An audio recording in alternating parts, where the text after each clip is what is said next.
Welcome back to the Explainer. Today, we are tackling something incredibly satisfying, decoding English pronouns, stage by stage. We're going to start with basic noun replacements and build our way up to conquering some of the most frustrating rules in the entire English language. Let's dive right in. Here's our roadmap for today.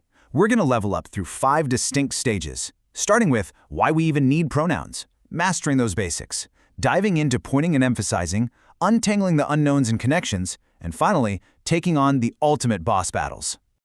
All right, kicking things off with Level 1, why we need pronouns. So at its core, a pronoun is just a word that steps in for a noun. It is literally the ultimate shortcut. And if you want to see why that shortcut is an absolute lifesaver, just look at this.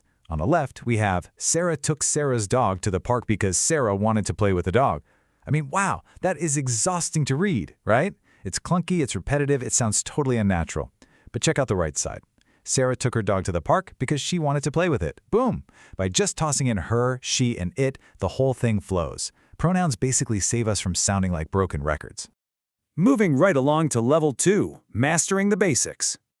Now, personal pronouns are the ones we use all the time, but here's the trick. They actually shapeshift depending on their job in the sentence. The absolute key here is understanding doers versus receivers. Subject pronouns? Those are your doers. They're usually driving the action right at the start of a sentence. I, you, he, she, it, we, they. Like, he is my best friend. But if that pronoun is on the receiving end of the action, coming after a verb or a preposition, it completely transforms into an object pronoun. So he turns into him. You'd say, the teacher gave the book to him. You definitely wouldn't say, gave the book to he, right? It's all about what role the word is playing.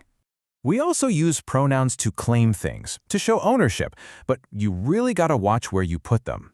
Take a look at the left side. Possessive adjectives. These are words like my, your, our, their. They are clingy. They have to sit right next to a noun. This is my car. But over on the right, possessive pronouns. Words like mine, yours, ours, theirs. These guys are totally independent. They stand completely on their own without a noun attached. You just say, this car is mine. Simple as that. Okay, let's do a quick test before we level up. Look at number 1. John is my brother. Blank is very tall. John is doing the action here. He's the subject. So we swap in he. He is very tall. Easy. Now number 2. That jacket belongs to Mary. It is blank. We need that strong, standalone word to show ownership, so it becomes hers. It is hers. Boom. Level 2 is officially cleared. All right, stepping it up to Level 3, pointing and emphasizing. We're in intermediate territory now, looking at pronouns with very specific jobs. Let's talk about the dramatic ones, words ending in self or selves. When we use these just to add extra punch, they're called intensive pronouns. Think about the sentence, I myself baked this cake. Honestly, if you delete myself, it still makes total sense. I baked this cake. That intensive pronoun is literally just there to brag, to emphasize that you did it and nobody else. Now contrast that with reflexive pronouns, which you absolutely cannot delete. If you say, she cut herself while cooking, you need herself for the sentence to even work, because she's both doing and receiving the action. So intensive is just for the drama, while reflexive is structurally essential. Next, let's check out demonstrative pronouns. I like to call these the pointing pronouns. Picking the right one is like a super simple mini game based on 2 things. Is the object singular or plural, and is it near or far? If you've got one thing and it's right next to you, you point and say, this is my favorite song. If it's plural and close, it's, these are the best shoes. But what if they're far away? You pivot to that for a single item, like, that looks like a storm cloud, and those for plurals, like, those belong to my neighbor. It literally all comes down to distance and quantity. Moving on to Level 4, the unknowns and connections. Here's where it gets really interesting. We use indefinite pronouns when we're talking about things that are kind of vague or unspecific, but there is a massive trap here that catches people all the time. Look at words like everyone or everybody. When you hear everyone, your brain instantly pictures a huge crowd, right? So it feels incredibly plural. But grammatically, it is strictly 100% singular, always. That is exactly why we say everyone is going to the party and not everyone are. On the flip side, plural indefinite pronouns like both, few, many, or several, those always take a plural verb. Think of the classic phrase, many are called, but few are chosen. Next on the docket, we have what I consider the ultimate sentence builders, relative pronouns. We're talking words like who, whom, whose, which, and that. These guys are the ultimate connectors. They grab a dependent clause, which is basically a sentence fragment that can't survive on its own, and they glue it to an independent clause to describe a noun. If you want to take your writing from choppy, basic sentences to really smooth, elegant ones, relative pronouns are absolutely your best friends. But wait, there is a catch. It all comes down to how you use your commas. Check out the left side here, restrictive clauses. This happens when the extra info you're adding is absolutely crucial to identifying the noun. Look at this. The book that I borrowed is excellent. We desperately need the phrase that I borrowed to know exactly which book we're talking about. Because it's essential, there are 0 commas, and we use the pronoun that. Now look over to the right, non-restrictive clauses. This is your bonus information. My car, which is 10 years old, still runs perfectly.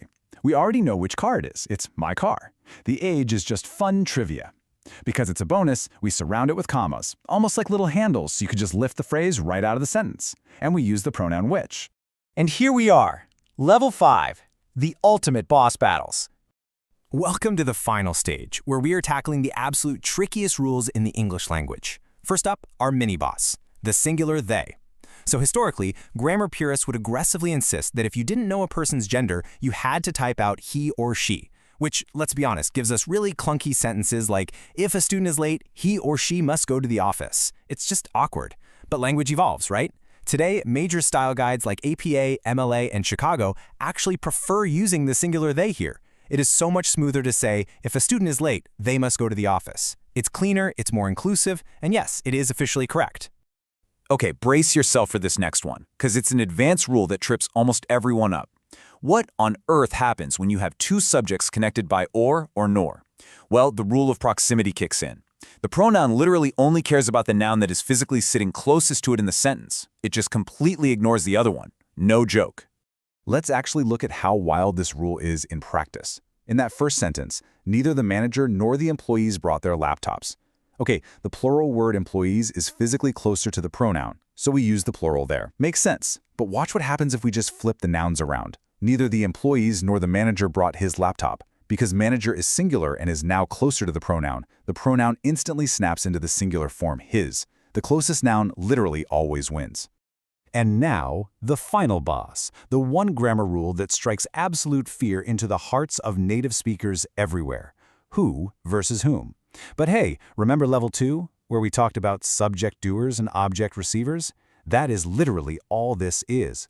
Who is just a subject pronoun doing the action, exactly like he, and whom is an object pronoun receiving the action, exactly like him. So, I'm going to give you the ultimate cheat code so you never, ever get this wrong again. Step 1, treat the sentence like a question. Step 2, answer that question in your head using either he or him. Step 3, just match the words. If he sounds right, you use who. If him sounds right, you use whom. I call this the matching M's trick. Him ends in an M and whom ends in an M. Simple as that. Let's test drive this cheat code right now. Look at number 1. Blank is at the door. How would you answer that in your head? Would you honestly say him is at the door? No way. You'd say he is at the door. Since he works, the correct word is who is at the door. Now check out number 2. With blank, are you going to the dance? Would you answer, I am going with he? Nope. You'd say, I am going with him. Him ends in an M, so we match the M. With whom are you going to the dance? Boom. Final boss defeated. Look at that, you just leveled up from basic noun replacements all the way to conquering proximity rules and the dreaded who versus whom. When you start visualizing the structure like this, English stops feeling like a bunch of random, frustrating rules and becomes a real tool that you can completely master. So now that you've conquered this explainer, what other confusing grammar rules are you ready to tackle next? Keep that curiosity alive, keep leveling up those skills, and I will see you next time.